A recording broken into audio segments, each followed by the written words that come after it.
Store next week new promo இங்கே வந்து ரொம்பவே சந்தோஷப்பட்டுக்கிட்டு இருக்காங்க முத்துவேலி இருந்துட்டு. ஏன்னா இந்த அளவுக்கு வந்து இது பண்ணியிருக்காங்க நம்ம பொண்ணை வந்து நாம் அதை புரிஞ்சுக்காம அவங்க தான் தப்பு பண்ணிட்டாங்கன்னு சொல்லி நம்ம ரொம்ப கஷ்டப்படுத்திட்டோம்னு சொல்லிட்டு ரொம்பவே மனசொடைஞ்சு போகிறாங்க. மனசொடைஞ்சு போய் என்ன பண்ணுவாங்கன்னா மன்னிப்பு கேட்குறாங்க. நான் பண்ண தப்பு தான், என்னை மன்னிச்சிடுங்க அப்படின்றாங்க. என்ன இருந்திருந்தாலையும் நான் இப்படி பண்ணியிருக்க கூடாது அப்படின்னு சொல்லிட்டு ரொம்பவே ஃபீல் பண்ணி மன்னிப்பு கேட்டுக்கிட்டு இருக்காங்க. அந்த இடத்துல பாண்டியன் கிட்ட ஒன்றுமே புரியல, நீங்கள் என்ன சொல்லிட்டு இருக்கீங்கன்றாங்க.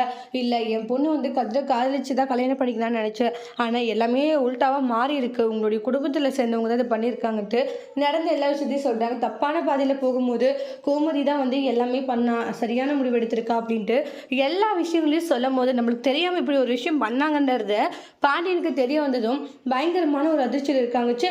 நம்மளுக்கே தெரியாமல் இந்த அளவுக்கு ஒரு வேலை பண்ணியிருக்காங்க அப்படின்னு சொல்லிட்டு பயங்கர கோவத்தில் இருக்காங்க. பாண்டியனுக்கு கோவம் வருதுன்னா அப்படி ஒரு கோவம் வந்துட்டு இருக்கு பாண்டியனுக்கு. அடுத்து வரக்கூடிய பிரமோல பாண்டியன் என்ன செய்ய போறாங்க, கோமதியை மன்னிப்பாகலா இல்லையா அப்படின்னு சொல்லிட்டு அடுத்து வரக்கூடிய பிரமோல வெயிட் பண்ணி பார்க்கலாம். இந்த வீடியோ பிடிச்சிருந்தா லைக் பண்ணுங்க, கமெண்ட் பண்ணுங்க, ஷேர் பண்ணுங்க, மறக்காம சேனலை சப்ஸ்கிரைபர் பண்ணிக்கோங்க. Thank you friends.